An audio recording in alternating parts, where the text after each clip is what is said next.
हम अपने पास रखें वो आपकी आइडेंटिफिकेशन के लिए जो है वो होगा। यहाँ पे आपने क्रॉप की आइडेंटिफिकेशन के लिए सीड्स लगाने हैं, उनको स्कैन वगैरह करने की ज़रूरत नहीं है, वो आप अपने पास रखें। रेस्ट ऑफ द जो भी आपके फील्ड विजिट्स थे, ठीक है, बाकी सारी चीज़ें जो हैं वो जो भी हमने क्लास में डिस्कशन की है, जो बाकी फर्टिलाइज़र के ग्रेड्स वगैरह हैं, ईच एंड एवरीथिंग जो है वो वहाँ पे उसमें आ जाएगी।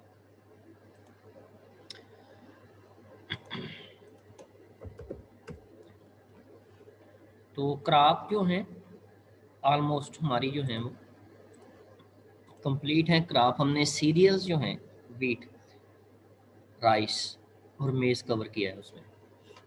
जो ऑयल सीड्स हैं उनमें rapeseed, mustard, sunflower, groundnut, और अब हम सोयाबीन जो है उसको हमने स्टार्ट किया हुआ। जो फाइबर क्रॉप्स हैं उनमें काटन, और जो आपकी शुगर क्रॉप्स हैं उनमें शुगर कैन। तो जो आपकी पल्सेस हैं, पल्सेस में हमारी जो है हमने चिकपी जो है वो पढ़ ली है।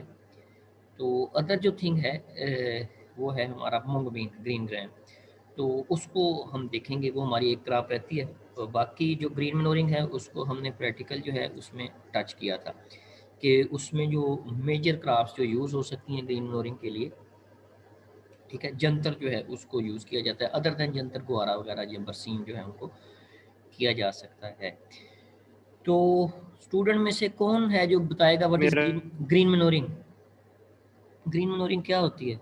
हमने पूरी पिछला जो प्रैक्टिकल है वो इस पे स्पेंड की थी क्लास। जी, एनीवन?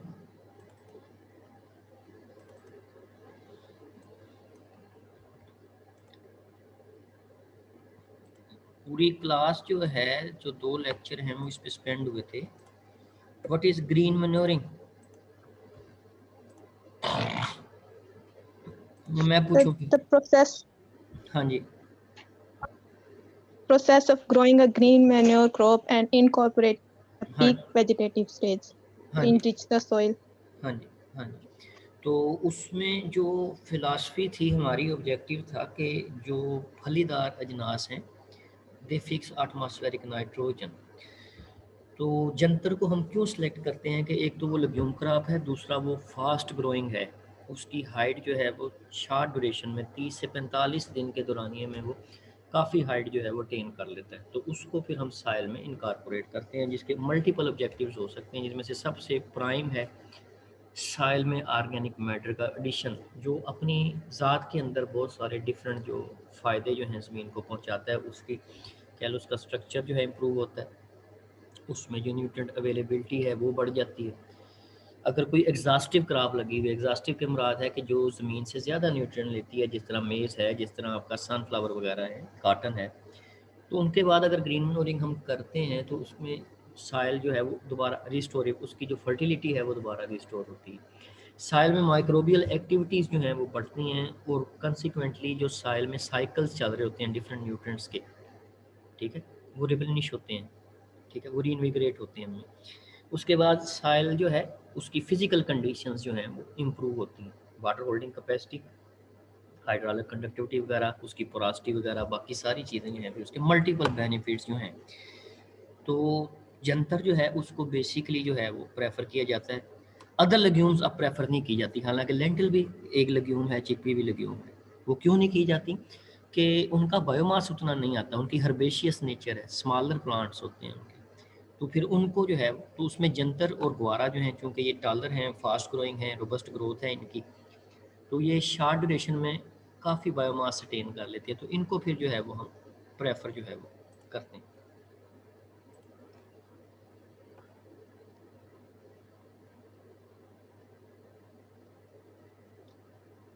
आपकी तरफ से जो प्रीवियस कोई चीज़ है उसमें कोई क्वेश्चन हो, अदरवाइज आज हमारा टॉपिक है, हम अपनी सीड ट्रीटमेंट्स जो हैं उनकी तरफ मूव करेंगे। जी,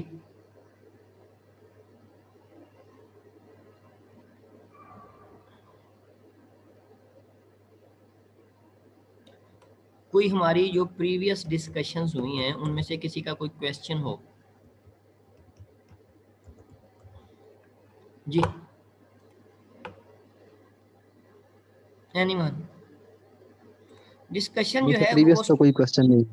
यार प्रीवियस तो इतने सारे क्वेश्चन है, फिर जब मैं आपका क्विज लेता हूँ उसमें फिर चीज़ें नहीं आती, क्वेश्चन आने चाहिए। कार्टन की क्या है रो स्पेसिंग अगर मैं पूछूं तो?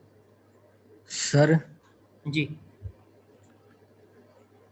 मैं क्वेश्चन करना चाह रहा था, आपने हाँ जी, पूछा है करें क्वेश्चन है तो मैं हाँ करें क्वेश्चन किया। सर सनफ्लावर जो है, इसमें जो हमारे पास सफेद मक्खी है या लश्करी सुंडी या अमेरिकन जी जी सुंडी या सब्ज तिल है, तो इसको हम जो मतलब इसको ट्रीट करते हैं, मतलब इनको इसके लिए आपने वो नहीं मतलब उसको थोड़ा डिस्कस करें, इनके मतलब जो हमारे पास कंट्रोल मैयर्स हैं, अद्वियात है, मतलब जो जी जी अद्वियात, ठीक हो गया। सनफ्लावर जो है उसके जो कंट्रोल मैयर्स हैं, उसकी जो पेस्टिसाइड जो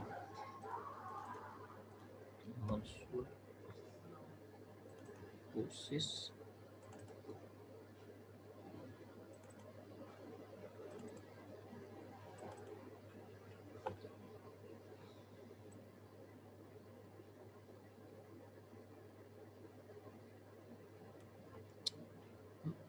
हमारी जो अंडरस्टैंडिंग थी काटन की, वो यहाँ पे हमने काटन के लिए जब कुछ सकिंग इंसेक्ट की हमने बात की थी, तो हम अमीडा क्लापोरेट जो है या सीटा मैपरेट जो है उनकी बात हम करते थे। तो जो एडिशनल कोई पेस्टिसाइड जो है जो यूज़ हो सकती है वाइट फ्लाई के लिए, उसको आप नोट कर लो कि अदर देन जो अमीडा क्लापोरेट या सीटा मैपरेट है, ठीक है, वो है पायरीप्रोक्सिफिन, ठीक है, पायरीप्रोक्सिफिन किसके लिए भला? ये जो सर लश्करी सुंडी वाइट वगैरह, ये fly, white fly, yes sir. हाँ जी। तो अब इनकी आपको डोजेस का तो आइडिया होगा। अमीडा क्लापरेट जो है वो हम कह लो कि 100 से लेके 150 ml तक फी एकड़ स्प्रे करते हैं। जो सीटा मैपरेट है, ठीक है, वो सालुबल पाउडर फॉर्म में आती है, तो उसको 125 से 150 ग्राम जो है पर आप कह लो एकड़ उसको हम स्प्रे करते हैं 100 से 120 लीटर पानी में। जो आपकी पायरीप्रोक्सिफिन है वो 500 ml फी लीटर जो है वो यूज़ होती है, ठीक है। तो लाइकवाइज जो आपका जैसिड है उसके लिए भी यही चीज़ें जो है वो रहेंगी। हाँ, अलबत्ता अगर आपका सुस्त तेला ज़्यादा है एफिड, तो बाइफेंथ्रीन जो है, बाइफेंथ्रीन टाल स्टार के नाम से आती होती थी, तो अब इसके मुख्तलिफ ब्रांड हैं। तो 250 ml जो है बाइफेंथ्रीन अगर आपका एफिड वगैरह है, तो अमीडा क्लापरेट भी इसके लिए इफेक्टिव जो है वो रहेगी, ठीक है। तो लश्करी के लिए आपको जो काटन है उसमें हमने 12 दफ़ा जो है कि एमामेक्टन बेंजोएट जो है, ठीक है, 200 ml। फिर उसके बाद जो मैच है सिंजेंटा का ल्यूफेनुरान जो है वो भी 200 ml है, ठीक है। तो फ्लोबेंडामाइड वगैरह जो हैं, ठीक है, तो आपको ये दो काफ़ी हैं, एमामेक्टन बेंजोएट, इनसे आप फेमिलियर भी हैं स्टेज पे, वो ल्यूफेनुरान जो मैच है वो, तो 200 ml उसके हिसाब से जो है वो हम इनको यूज़ करेंगे। लाइकवाइज जो है आपका फ्लोबेंडामाइड जो है और एमामेक्टन बेंजोएट जो है, ठीक है, ये अमेरिकन सुंडी के लिए भी जो है ट्रू रहेंगे। बाकी जो आप कह लो बायोलॉजिकल कंट्रोल एजेंट हैं, उनमें तो वो लेडी बर्ड बीटल है, क्राइसोपरला कार्निया है, ठीक है, साइफर्ड फ्लाइज वगैरह हैं, ड्रैगन फ्लाइज हैं, डेमसल फ्लाइज वगैरह जो हैं वो एक लेवल नेचर में उनका मेंटेन होता है, वो रहती हैं। लेकिन अगर आप देखते हैं कि नुकसान होने वाला है या पॉपुलेशन बहुत ज़्यादा बढ़ रही है और दोस्त कीड़ों की तादाद कम है, तो फिर उसमें जो है डिपेंडिंग अपॉन के आपकी क्या फील्ड स्पेसिफिक कंडीशन क्या है, आपने एक डिसीजन लेना है। लेकिन उस डिसीजन में जो सनफ्लावर है उसमें स्पेसिफिकली जो इसकी पॉलिनेशन का टाइम पीरियड है उसमें हमने स्प्रे नहीं करना, क्योंकि अल्टीमेटली इंसेक्ट जो है उनको भी हम इसलिए कंट्रोल कर रहे थे कि यील्ड बढ़े। तो पॉलिनेशन जो है इस पे सारी पैदावार का दारोमदार इस पे है, जरपाशी पे। तो अगर ये प्रॉपर नहीं होती तो उसमें रिकमेंडेशन ये है कि यहाँ इससे अर्लियर या फिर जब ये वाला प्रोसेस हो जाए फिर जाके जो है वो उसमें हमने स्प्रे जो है वो करने। अब दोबारा मैं रिपीट करने लगा हूँ कि जब कभी कुछ सकिंग इंसेक्ट वगैरह का प्रॉब्लम हो, हमने अमीडा क्लापरेट, ठीक है, 100 to 150 ml फी एकड़, असीटामेप्रिड है 125 से 150 ग्राम आप कह लें फी एकड़, और जो पायरीप्रोक्सिफिन जो है यानी कि वो 500 ml जो है वो हमने यूज़ जो है वो करनी है। तो लाइकवाइज जब आपके बोरर्स हैं, जो आपके लश्करी है या आर्मी है, ठीक है, हम एमामेक्टिन बेंजोएट जो है, ठीक है, वो जो है हम यूज़ कर सकते हैं, ठीक है, 200 ml। उसके अलावा ल्यूफेनुरान जो मैच के नाम से आती है, वो भी 200। उसके बाद आपका फ्लूबेंडामाइड वगैरह जो है, वो न्यू केमिस्ट्री जो है वो 50 ml फी लीटर जो है वो मिलीलीटर फी एकड़ जो है वो हमने स्प्रे जो है वो करना है। तो इस स्टेज पे आपको इतनी पेस्टिसाइड जो हैं वो काफ़ी हैं। आपको एडिशनली जो उनके बायोलॉजिकल कंट्रोल एजेंट्स हैं, ठीक है, उनके नाम जो हैं वो आपको आने चाहिए जी।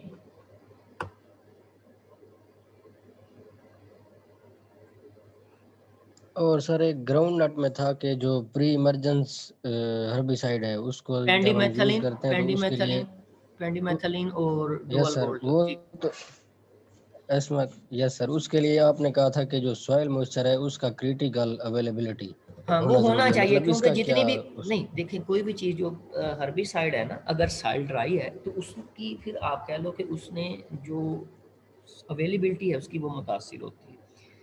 तो एक मॉइस्चर चाहिए हर्बिसाइड को अपनी एफिकेसी के लिए। हम हर्बिसाइड चाहे प्री हों चाहे पोस्ट हो, उनको वत्तर जो है वो चाहिए होता है मॉइस्चर।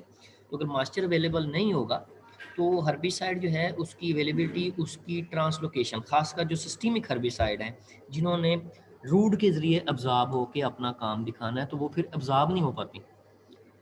तो जो ड्राईलैंड फार्मिंग है, जो रेनफेड फार्मिंग है, उसमें इशू ये आएगा कि उसमें खासकर जो चिकपी वाला बेल्ट है और जो ये है, उसमें वाटर जो है वो बड़ा रैपिडली जो है वो डिक्लाइन हो जाता है।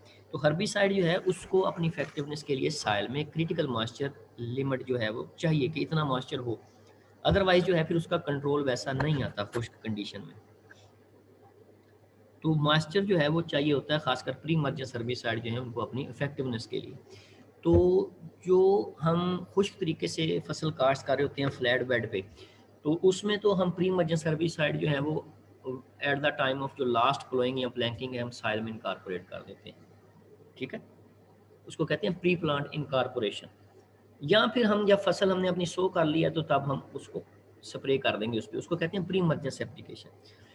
अगर हमने अपनी फसल जो है वो डिबलिंग से काश्त की है, चौका लगा के की है बेड्स पे या खेलियों पे, बेड से पटड़ियों पे, खेलियाँ वटों पे, उस पे आप कह लो रिजिस पे, तो उस पे हम बजाई के 1 से 2 दिन के अंदर अंदर हमने पानी लगाया है और हमने उस पे फिर अपनी हर्बिसाइड जो है उसका स्प्रे जो है भी कर देना है। अब हर्बिसाइड जो है इसकी डोज अगेन जो है वो सॉइल हेल्थ पे भी बेस्ड करती है। जो रेतले रकबे होते हैं उनमें हम प्री इमर्जेंस 800 ml के हिसाब से यूज़ करते हैं, चाहे पेंडिमेथलिन है चाहे मेटालाक्लोर है।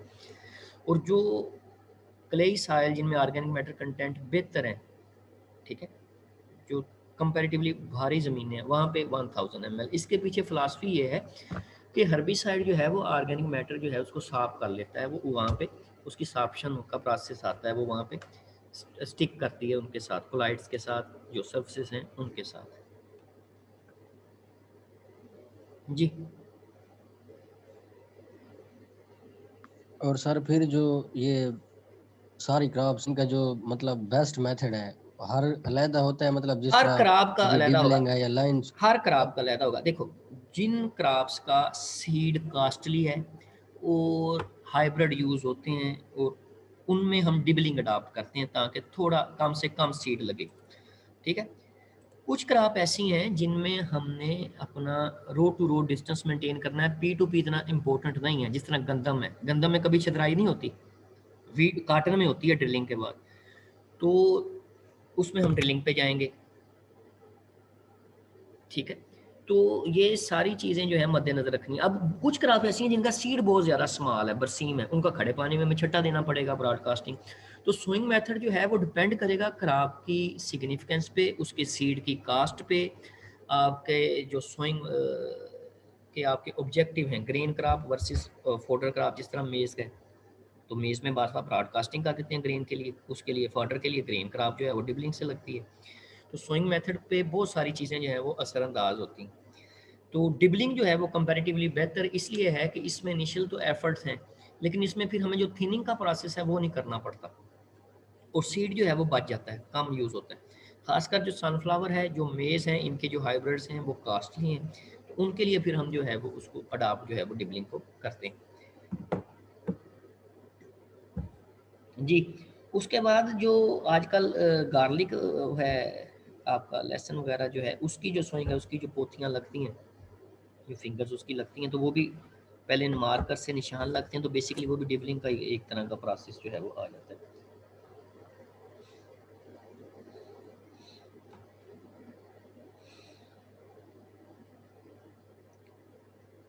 जी, प्रोडक्ट्स जो हैं वो बहुत एक लंबी लिस्ट है। उसमें अगर हम सकिंग इनसाइड कार्टन की बात करें तो ऊ लाला है, ऊ लाला के बाद जी लाला है, जी लाला के बाद हाँ लाला, पता नहीं कितनी किस्म की हैं वो। जो आपको जो कंसर्न थिंग है वो है एक्टिव इंग्रेडिएंट, ठीक है। तो जो ऊ लाला है उसमें फ्लोनिका मिड है, ठीक है। तो जो अप्लाइड एंटोमोलॉजी का कोर्स आई थिंक आपके तीसरे या चौथे सेमेस्टर में आएगा, तो उसमें जो है ये सारे आप इंडिविजुअल इंसेक्ट, उसकी आप कह लो कि उसकी इकोलॉजी, उसकी प्रीडेटरी हैबिट्स, उसका जो लार्वल स्टेजेस, उसके जो ग्रोथ साइकिल्स हैं, वो सारी चीज़ें प्लस उसके जो कंट्रोल मेजर्स हैं वो आप उसमें देखेंगे। तो उलाला जो है इस वक्त आईसीआई जो है इसको मार्केट कर रहा है। यहाँ पे मेरे इनबॉक्स में भी आया है कि गैमा सेलोथिन वो वही है जो लैम्डा साइहेलोथिन है, बीटा साइहेलोथिन थे, जो कराटे वाला जहर है ना, ये उसकी उन्होंने अब वो सिर्फ आप कह लो कि जिस तरह वो एनालॉग होते हैं, जिस तरह डिस्प्रीन जो है वो सैलिसिलिक एसिड का एनालॉग है एसिटाइल्स, तो वो केमिस्ट्री में थोड़ी सी चेंज होगी। जो आपका कराटे है वो लैम्डा साइहेलोथिन था, ये यहाँ पे ये गैमा है।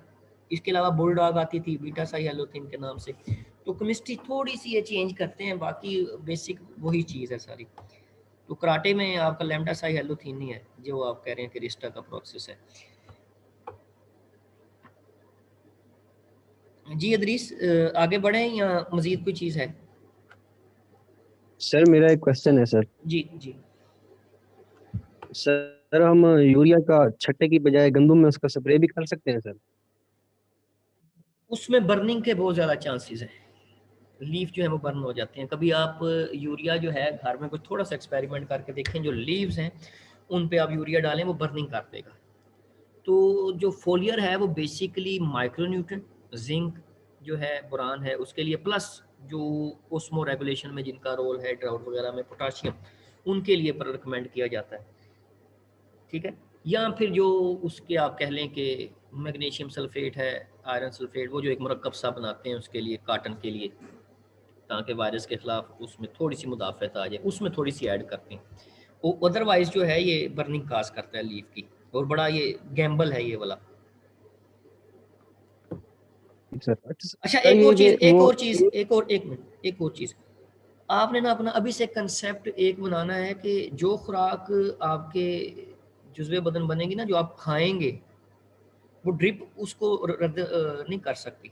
यानी कि जो चीज़ मुंह से इनटेक है ना पौधे की, पौधे का जो मुंह है वो उसकी जड़ें हैं, रूट्स हैं। तो जो रूट से उसको प्रेफरेंशियल जो फीडिंग होगी और जो वो उसकी एसिमिलेशन है, फोलियर उसको कंपनस, फोलियर ऐसे ही है जिस तरह मालिश है किसी चीज़ की, ठीक है। तो एक खुराक की इनटेक है और एक मालिश है, दोनों में बड़ा फ़र्क होगा। तो जो रूट्स हैं, जो प्रॉपर आपका क्रॉप हस्बेंड्री की प्रैक्टिस है कि जो फर्टिलाइजर्स हैं वो at the time of land preparation आपने देनी है, पोटाशियम और फास्फेटिक। जो यूरिया है, जो नाइट्रोजन है, इनके लॉसेस ज़्यादा हैं in the form of volatilisation, in the form of leaching, leaching में नाइट्रेट फॉर्म में, और जो वोलेटिलाइजेशन है वो अमोनिकल फॉर्म में। तो लॉसेस से बचने के लिए प्लस क्रॉप की इनिशियल रिक्वायरमेंट कम होती है, इसलिए इसको हम स्प्लिट्स में या किस्तवार जो है वो अप्लाई करते हैं, स्केजुलिंग करते हैं इसकी। तो उसको आपने मद्देनजर रखना है। हाँ, लेटर ऑन स्टेजेस पे कुछ टिपिकल सिम्टम्स आ रहे हैं या पानी मुयसर नहीं है, हफ्ता 10 दिन लेट है, तब हम पोटाशियम वगैरह का फोलियर स्प्रे 1% जो है वो यूजली कर लेते हैं। लेकिन इसको हस्बे ज़रूरत है, इसको कोई प्रैक्टिस में बहुत ज़्यादा उसमें जाने की ज़रूरत नहीं होती बात। और जो अल्टीमेट आपका बसीयत साइंटिस्ट, बसीयत आप एग्रानोमिस्ट, बसीयत एग्रीकल्चर जो एग्रेरियन है आप, तो साइल की जो फर्टिलिटी है, जो साइल की हेल्थ है, उसको इम्प्रूव करना चाहिए। तो फिर अगर हम उसमें कामयाब हो जाते हैं, जो बहुत सारी प्रोडक्ट्स बिकती हैं फास्फोरस सॉल्युबलाइजिंग की, चिलेशन के एजेंट हैं, अमाइनो एसिड बिकने शुरू हो गए हैं, तो वो कोई बहुत ज़्यादा नेसेसिटी नहीं है, वो एसेसरीज हैं। तो अगर साइल की हेल्थ प्रॉपर है और साइल दरकार लवाजमात जो है उनको मैसर कर सकती है पौधे को, तो फिर ये सारी चीज़ें सेकेंडरी हो जाएंगी या मीनिंगलेस हो जाएंगी। तो अल्टीमेट जो हमारा ऑब्जेक्टिव है कि साइल जो है, जो हमारा मीडियम है फॉर प्लांट ग्रोथ, उसको हमने इनरिच करना है। उसके लिए ग्रीन मैन्योरिंग बड़ा एसेंशियल थिंग है। उसके बाद रेजिड्यू मैनेजमेंट, हम सारी क्रॉप जो है उनके रेजिड्यू, ग्रेन तो हमारा हक है, हम रेजिड्यूज भी उठाते हैं, गंदम का भी रेजिड्यू हम रिटर्न नहीं करते, वो हम एनिमल फीडिंग के लिए रिमूव कर लेते हैं। काटन की स्टॉक्स जो हैं इस सिस्टम की, मैं काटन वीट सिस्टम की बात कर रहा हूँ, वो हम जलाने के लिए जो है वो ले लेते हैं। तो साइल में, साइल से हम ले तो रहे हैं, उसमें ऐड क्या कर रहे हैं? अब ऐड करने की बात आएगी तो हम सिर्फ यूरिया, डीएपी, ठीक है, पोटाशियम सल्फेट, ठीक है, म्यूरेट ऑफ पोटाश, केसीएल, वो ऐड करते हैं। अब वो जब ऐड करते हैं वो साइल की फर्टिलिटी को तो बढ़ाते हैं, उसकी हेल्थ को इंप्रूव नहीं करते। वो उसमें ऑर्गेनिक मैटर ऐड नहीं होता, उसमें वो स्पेसिफिक न्यूट्रिएंट टाइम बीइंग के लिए अवेलेबल होगा और उसके आपने फिर एडिशनल की कोई फिक्स हो जाएगा, कोई लॉसेस में चला जाएगा। तो वो सारे इश्यूज जो हैं वो रहेंगे। लेकिन जो नामियाती मादा है, मैंने आपको कहा कि ऑर्गेनिक मैटर जब हम ग्रीन मैन्योरिंग करते हैं, ना सिर्फ साइल की एग्रीगेशन को बढ़ाता है, उसका टेक्सचर इंप्रूव होता है, उसका स्ट्रक्चर इंप्रूव होता है, ठीक है। उसमें साइल में बेसिकली क्या है, उसमें सॉलिड्स हैं, उसमें एयर है और वाटर है। जो सॉलिड्स हैं उनमें सैंडसील्ड क्ले हैं प्लस मिनरल कंपोनेंट्स हैं।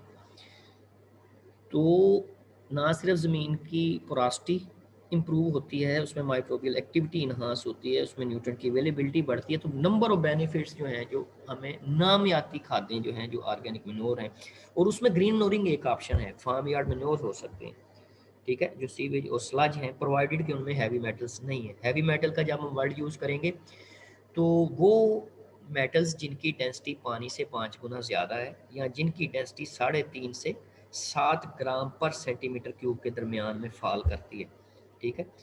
तो बहुत सारी हैवी मेटल जो हैं वो बजाते खुद माइक्रो न्यूट्रिएंट्स भी हैं, जिंक है, कॉपर है, फेरस है आपका, ठीक है, निकल है, कोबाल्ट वगैरह। तो अदर देन दोज आर्सेनिक है हमारे पास, प्लम्ब वगैरह जो हैं, ठीक है।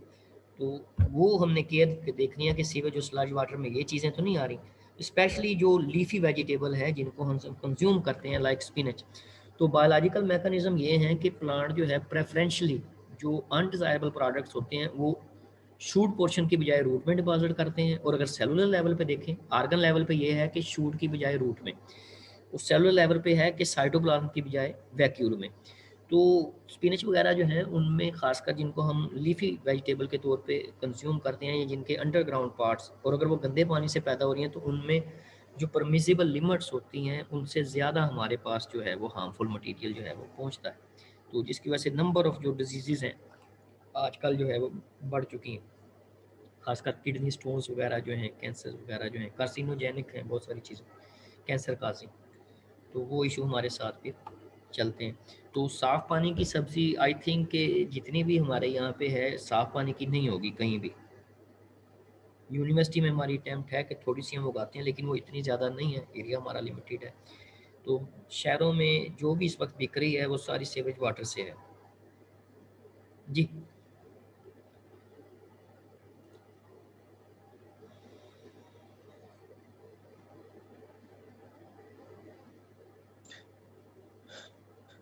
सर, जी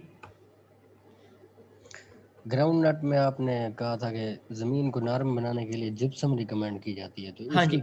क्या मतलब जिप्सम जो एडवांटेजेस हैं या इसका है, क्या जिप्सम जो है कुछ है इसके? साइल की जो जिप्सम बेसिकली क्या है, इसका क्या फार्मूला है जिप्सम का? CaSO4 sir. कैल्शियम सल्फेट है ये। Yes sir.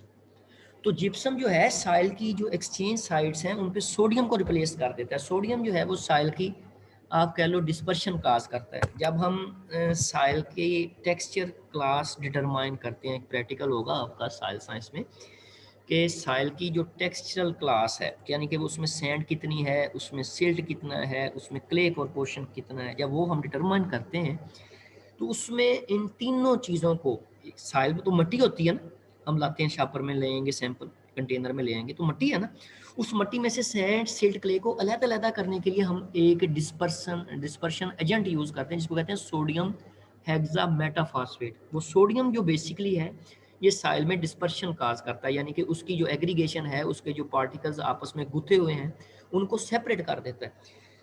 तो एक्सचेंज साइड्स जो हैं साइल में कोलाइड्स होती हैं, ठीक है, क्ले प्रोपोर्शंस जो हैं वो हो सकते हैं, क्ले फ्रैक्शंस, तो उन पे जाके जब जिप्सम आ जाएगा तो सोडियम रिप्लेस हो जाएगा, ठीक है। तो वो जो है फिर हमें बेनिफिट जो है मिलता है कि साइल जो है वो पोरस हो जाती है। पोरस से मुराद है भुरभुरी नरम, और चूंकि ग्राउंडनट के अंदर हमने कहा था कि उसका जो पैग या उसकी जो सुई है वो ज़ेरे ज़मीन जाएगी, तो वो फिर डिज़ायरेबल फीचर आ जाता है। तो हर साइल जो है उसमें ये नहीं प्रॉपर होती। तो अगर कोई ज़मीन सख्त है और उसमें एक्सपेक्ट ये है प्रीवियस एक्सपीरियंस की बेस पे कि उसमें पैगिंग का प्रोसेस सही नहीं होता जो ग्राउंड नट की अच्छी पैदावार के लिए ज़रूरी है, तो उसमें फिर जिप्सम जो है उसको रिकमेंड किया जाता है, क्योंकि जिप्सम जो है वो ज़मीन को नरम करता है। ये आप कह लो कि साइल रिक्लेमेशन एजेंट है। खासकर जो आपके सोडिक साइल्स हैं, सोडिक साइल वो हैं जिनमें काला कलर है, जिनमें आपका आप कह लो कि सोडियम के कंटेंट ज़्यादा हैं कंपेयर टू अदर कैटाइंस, ठीक है। तो वहाँ पे हम जिप्सम जो है रिकमेंड करते हैं। जिप्सम मैंने उस दिन आपको काफ़ी सारी वीडियोस की आई थिंक लिंक आपके सेक्शन से थे कि सी के साथ थे, सी है या एच के साथ थे। मैंने वो टोनसे वालों की वीडियोस जो हैं डिफरेंट जिप्सम मेथड जो है वो एप्लीकेशन मेथड शेयर किए थे, हत्ता कि जहाँ पे sodium absorption ratio irrigation water की ज़्यादा हो ट्यूबवेल की, वहाँ पे भी जिप्सम का एक बहुत बड़ा पत्थर हौजी में रखा जाता है कि पानी वहाँ से होके उसकी जो SAR है सोडियम अब्जॉर्प्शन रेशो, और साइल के लिए सोडियम एडजॉर्प्शन रेशो जो है वो यूज़ होती है तो वो कम हो जाए। तो जिप्सम जो है वो रिक्लेमेशन एजेंट के तौर पे हम जो है वो यूज़ करते हैं। तो अगर आपको उन्होंने प्रैक्टिकल साइंस वालों ने प्रॉपर करवाए तो उसमें जिप्सम रिक्वायरमेंट भी कैलकुलेट होती है कि किसी पार्टिकुलर फील्ड के लिए उसमें कितना जिप्सम दरकार होगा उसको रिक्लेम करने के लिए। अदर देन जिप्सम जो है कुछ साइल में H2SO4 जो है उसको यूज़ किया जाता है। लाइकवाइज जो सलाइन साइल्स हैं उनमें हम यूरिया रिकमेंड नहीं करते, उनमें अमोनियम सल्फेट यूज़ की जाती है। वो इसलिए की जाती है कि अमोनियम जो है वहाँ पे कैल्शियम वगैरह को रिप्लेस कर देता है, ठीक है। तो कैल्शियम का फिर सल्फेट साल्ट बनते हैं जो वाटर सॉल्युबल हैं और उनको बाद में फिर इरिगेशन वगैरह से नीचे ले जाया जा सकता है, ठीक है। तो मज़ीद किसी का कोई क्वेश्चन हो, अभी हमारे पास काफ़ी टाइम है, एक क्लास अभी हमारी फुल फ्लैज पड़ी है तो उसमें हम डिस्कशन आज करते रहेंगे। डिस्कशन जो है इसका है कि इसमें बहुत सारी एडिशनल चीज़ें जो हैं वो हम डिस्कस करते हैं जो अदर देन टेक्स्ट और हमारे पास वो आ जाती हैं रिकॉर्ड में। तो डिस्कशन जो है उसमें आप जो है वो एक्टिवली इन्वॉल्व हुआ करो। जी, कोई और क्वेश्चन जो है? और सर जी आपने जी जी जी सर जी बासित जी हमारे तरफ लाइट का इशू है, जी इलेक्ट्रिक रात से वो सबके पास ही है, मेरे पास भी है, रह गई है। मेरे अभी पास भी। 30 सेकंड में बंद हो रहा हुआ है। चले मैं आपकी तो सर हमें आपकी अटेंडेंस लगा दूंगा, ठीक है। ओके। लेकिन लेक्चर जो है मैं अपलोड करूंगा वो दोनों आपने देखने हैं लेक्चर, ठीक है। अटेंडेंस से ज़्यादा इंपॉर्टेंट जो है वो आपके लेक्चर जो है उनमें पार्टिसिपेशन है, जी ठीक है। ठीक है वो सर। लाइट सबकी बंद है, लाइट तो आज मैंने बहुत मुश्किल से यहाँ पे आके चार्जिंग पूरी की है अभी। जी अदरीस। यस सर, मैं पूछ रहा था जी कि सर सनफ्लावर का आपने बताया था कि ईस्ट वेस्ट इसकी ओरिएंटेशन है 75 सेंटीमीटर। तो मैं पूछ रहा मेज के लिए फिर क्या होगा, मतलब मेज की जो ओरिएंटेशन है ईस्ट वेस्ट, ठीक है, उसकी जो बेसिक फिलासफी है ईस्ट वेस्ट ओरिएंटेशन की वो क्या है। अगर आपने मेज़ की प्रोडक्शन टेक्नोलॉजी जो है जो आपके साथ शेयर की गई थी गवर्नमेंट ऑफ पंजाब वाली, उसका जो डॉक्यूमेंट है अगर आप उसको देखें तो उसमें उसकी फ़िलासफ़ी है कि सूरज की जो आप कह लो कि सनराइज़ है और उसकी जो डायरेक्शन है उसके हिसाब से जो है वो ये बेस्ड है सारी, कि ताकि क्रॉप जो है वो मैक्सिमम सनलाइट जो है वो उसको कैप्चर कर ले। ठीक है, रो ओरिएंटेशन जो है वो इस हिसाब से जो है वो बनाई गई है। अच्छा, अब इसकी जो फिलासफी है, अगर आपको मैं डॉक्यूमेंट मुझे याद है मैंने शेयर किया हुआ है आपके साथ, ये भी है। ठीक है,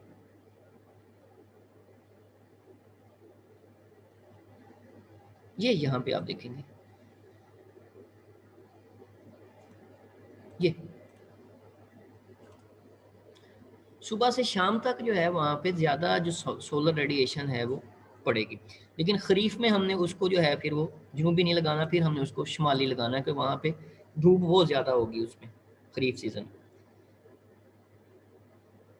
ठीक है, ईस्ट वेस्ट ओरिएंटेशन हमारी रहेगी, लेकिन जो सीड की डायरेक्शन है सोइंग की, वो जो है आपकी जो स्प्रिंग क्रॉप है, ठीक है, उसके लिए जो है वो जनूबी सिमत होती है, और जो खरीफ जहाँ पे धूप ज़्यादा जो गर्म मौसम होगा उसमें। तो ये सारा मटेरियल जो है ये शेयर इनसे एक दफ़ा गो थ्रू हो, जब गो थ्रू हो गए तो आपकी बहुत अच्छी टेक्निकल बेस जो है चीज़ों की इस्टेब्लिश जो है वो होगी। मटेरियल जो है वो ऑलरेडी हमने शेयर किया, वो उससे एक दफ़ा गो थ्रू लाजमी हो। ठीक है अदरीस? यस सर हाँ ओके, समझ आ गया। हाँ, ओरिएंटेशन जो है वो देखो, कोई भी क्रॉप जो है जब वो उगती है तो जब वो साइज में गेन होती है उसमें नंबर ऑफ लीव्स बढ़ते हैं। नंबर ऑफ लीव्स बेसिकली उसकी फोटोसिंथेटिक मशीनरी है। तो जितनी ज़्यादा फोटोसिंथेटिक मशीनरी ज़्यादा होगी उतनी ज़्यादा लाइट कैप्चर होगा। जितना लाइट कैप्चर थ्योरेटिकली ज़्यादा होगा उतना आप कह लो कि उसमें ड्राई बायोमास ज़्यादा प्रोड्यूस होगा, और अकॉर्डिंगली उसकी जो ट्रांसलोकेशन है जिसको आप सोर्स सिंक रिलेशनशिप कहते हैं, है आइडिया सोर्स सिंक रिलेशनशिप का? एफएससी में कहीं पे आया ये चीज़, source sink relationship? Yes sir, ये पौधों में सोर्स होता है, जिस तरह सोर्स जो है, शक्करकंद है या जो भी हाँ मतलब। सोर्स नहीं सब में होता है। सोर्स जो है वो आपके प्राइमरी लीव्स होते हैं।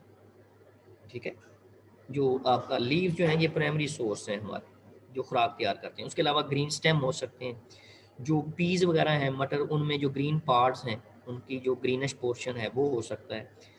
ठीक है, तो अगर कोई सीड जर्मिनेट कर रहा है तो उसका एंडोस्पर्म जो है वो सोर्स हो सकता है। सिंक वो है जहाँ पे सक्रोज जाके मुंतकिल होगी, और सक्रोज की मुंतकली फ्लोएम के तहत होगी। ठीक है, तो सिंक जो है वो अंडरग्राउंड पार्ट्स हो सकते हैं, राइजोम, ट्यूबर, कॉम्स, ठीक है, बल्ब्स।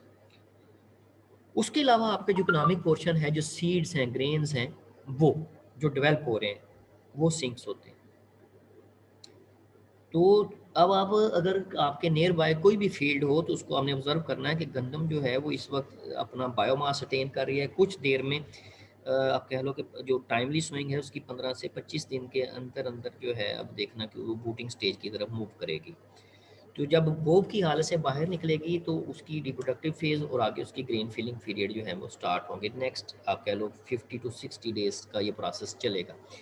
तो उसमें आप देखना कि जो लश ग्रीन क्रॉप थी वो ग्रेजुअली अपना येलोइश कलर में ट्रांसफॉर्म होना स्टार्ट होगी। उसमें जो तैयार खुराक है उसकी मुंतकली का अमल स्टार्ट हो जाएगा ग्रेन्स में, ग्रेन फिलिंग होगी। ग्रेन फिलिंग जो सीरियल्स हैं, जो अनाज हैं, गंदम, राइस, मकई, उसमें बेसिकली ये बायोसेंसिस है स्टार्च का फ्रॉम सिंपल शुगर्स, सक्रोज वगैरह से ना।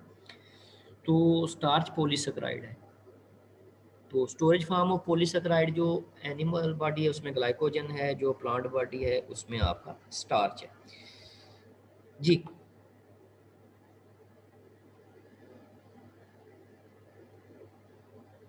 करें इसको स्टार्ट।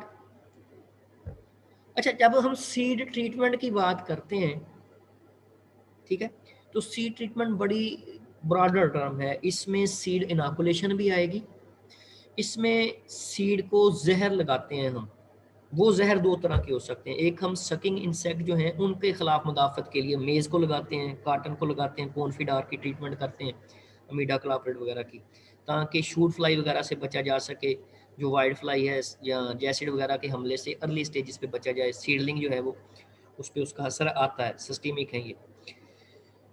तो अदर जो सी ट्रीटमेंट है केमिकल की, जहर की, वो फंजीसाइड होती है कि हम 2 ग्राम पर किलोग्राम, 2 से 3 ग्राम जो है वो हम फंजीसाइड यूज़ करते हैं। ठीक है, टापसन एम है, थायोमिथाक्सम है, नंबर ऑफ जो हैं, डाइफेनकोनाजोल वगैरह जो हैं, बाकी सारी चीज़ें। ठीक है, तो सीड ट्रीटमेंट में अदर क्या आएगा, इसके अलावा भी कोई चीजें आ सकती हैं सीड ट्रीटमेंट में? एक तो सीड की इनोकुलेशन होगी ना, कि उसको हम राइजोबिया जो है आर्टिफिशियल इंट्रोडक्शन करवा रहे हैं, सीड पे हम लगाते हैं जरासीमी टीका राइजोबिया, ठीक है, जिसको आप जरासीमी टीका कहते थे। एक हम इंसेक्टिसाइड से ट्रीट करते हैं, फिर हम फंजीसाइड भी लगाते हैं। अदर देन कोई सीड ट्रीटमेंट और भी हो सकती है, और क्या हम पढ़ के आए हैं?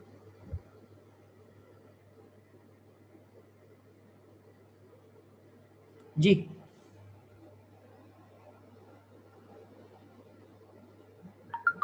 कॉटन में सर मेरे ख्याल में जो हाँ, डीलिंटिंग।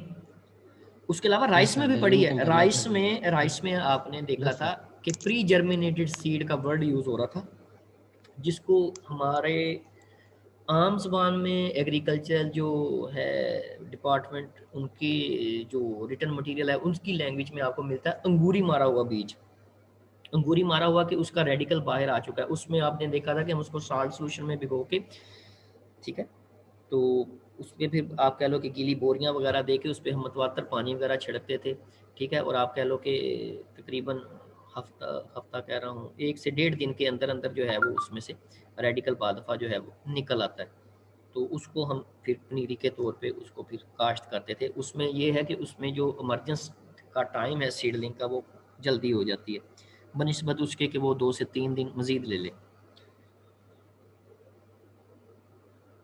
अच्छा, एक और चीज़ है कि जो प्रॉब्लम साइल्स हैं, जिस तरह सलाइन साइल है, कलराठे रकबे हैं, ठीक है, तो वहाँ पे सीड के साथ क्या सलूक किया जाए कि हमारा उगाव अच्छा हो?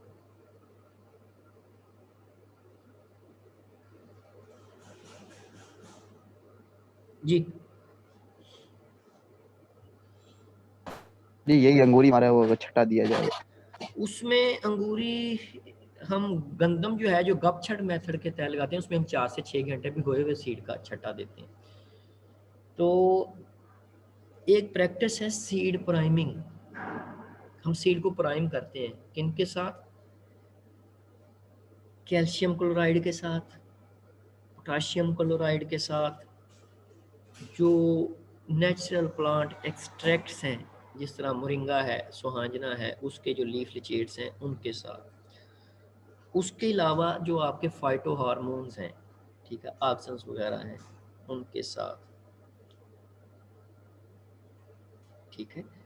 उसके बाद जो आपके सिलिसिलिक एसिड है उसके साथ, ब्रासिनोस्टेरॉइड्स हैं उनके साथ, ठीक है। उसमें क्या होगा कि स्लाइन साइल में जो मेजर इशू था कि सीड वाटर इम्बाइब नहीं कर सकता था, एक्सोस्मोसिस हो जाती थी। तो हम सीड को जो उसकी हाइड्रेशन वाली फेजेस हैं वो हम उसकी कंप्लीट करवा देते हैं कि उसने पानी पहले एब्जॉर्ब कर लिया, यानी कि उसकी इंजामेटिक एक्टिविटी स्टार्ट होगी। अब जब हम उसको सो करेंगे तो जो एक इम्बाइबेशन वाला इशू था वो वहाँ पे नहीं रहेगा, तो वहाँ पे जर्मिनेशन जो है इम्प्रूव होती है। तो controlled pre hydration of seed is called seed priming. Seed priming is done using solutions of low osmotic potentials, ठीक है, माइनस आप कह लो कि 1.25 जो है उनका ऑस्मोटिक पोटेंशियल उस रेंज में होगा। और जो स्टैंडर्डाइज्ड कंसंट्रेशन है वो है 2.2% KCl, 2.2% कैल्शियम क्लोराइड। और जो